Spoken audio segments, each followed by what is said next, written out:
Hello my lovely student, this is Mansi, welcome back to the channel. So अब हम यहाँ पे फाइनली अपने क्वेश्चंस कंप्लीट करने वाले हैं। So let's quickly get to the video.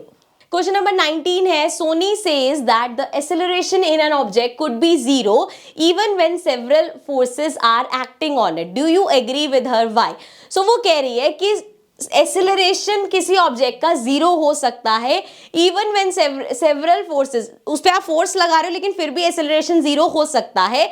कैसे? अगर आप एग्री करते हो तो एग्जांपल भी दे देते हैं। So yes, acceleration in an object could be zero even when several forces are acting on it. This happens when all force cancel out each other, that is the net force acting on an object is zero. In this case, जैसे यहाँ पे एक box पड़ा है, मैं उस पर force लगा रही हूँ, सामने वाला मेरे जितना इक्वल फोर्स लगा रहा है। सो जब हम फोर्स अब उस पर लग रहा है लेकिन एक्सेलरेशन कोई कॉज नहीं हो, क्योंकि हम दोनों एक दूसरे के फोर्स को कैंसिल आउट कर रहे हैं। सो इस केस में ऐसी चीज हो सकती है। चलो, लास्ट क्वेश्चन है हमारे पास, question number 20। Find the energy in kilowatt hour consumed in 10 hours by 4 devices of power 500 watt each. तो 4 डिवाइसेस है हमारे पास,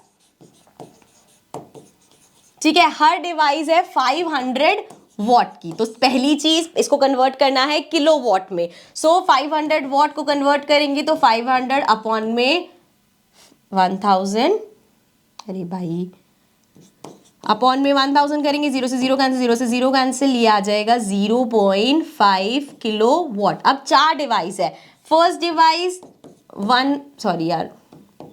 0.5 kilo watt, second device again 0.5 kilo watt, third device again 0.5 kilo watt and fourth device again 0.5 kilo watt. Total कर देते हैं, इसका कितना आएगा, 5 5 10 10 10 20, सो ये आ गया 2 किलो वॉट।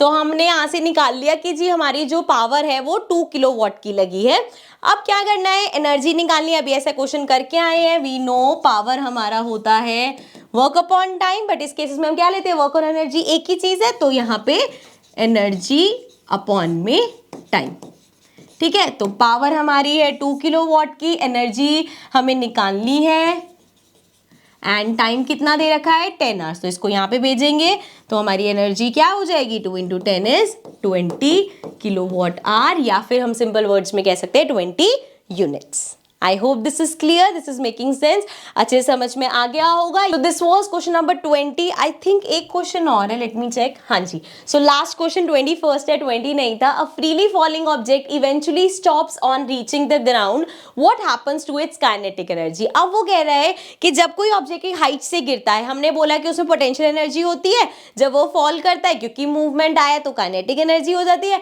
अब वो कह रहे हैं जैसे ही वो ग्राउंड पे आके तो रुक जाएगा, ग्राउंड फाड़ के नीचे तो नहीं चला जाएगा, तो ग्राउंड पे आके रुक जाता है, तो उसकी काइनेटिक एनर्जी को क्या होता है, काइनेटिक एनर्जी किस में कन्वर्ट होती है। So and as the object hits the hard ground, its kinetic energy gets converted into heat energy. जब भी आप देखना कोई भी चीज आप फोर्स से नीचे फेंकते हो, हीट का मतलब ये नहीं ओ भाई बहुत गर्म हो गया हाथ नहीं लगाया जरा, a little bit amount of heat is produce जब दो चीजें हिट करते हैं। तो जब भी कोई चीज आके ग्राउंड से हिट करेगी तो हीट एनर्जी प्रोड्यूस होती है। The object and the ground become slightly warm. Second, sound energy, अब जैसे ही कोई चीज गिरेगी साउंड क्रिएट होगा, so sound is heard when the object hits the ground. Third, potential energy of configuration of the body and the ground, the object and the ground get deformed a little bit at the point of collision। अच्छा, ये बहुत मतलब extreme cases में होगा। अगर आप कोई ऐसा ग्राउंड लेवल समझ लो, कुछ प्लास्टिक सा था एंड कोई हैवी चीज थी, तो थोड़ा सा उनकी शेप में चेंज आता है, और जब शेप में चेंज आता है तो एक पोटेंशियल एनर्जी भी वहां पे क्रिएट होती है, ठीक है। सो ये था हमारा last question, question number 21। With this हमारा चैप्टर होता है complete. I hope all the questions everything is clear. Now I'll see you with the new chapter in the next session. Do let me know in the comments below कि आप next chapter में कौन सा start करूं। My plan is structure of atom, but still you can give your advices कि कौन सा chapter हमें करना चाहिए। So I'll see you in the next video. Till then, take care and bye bye.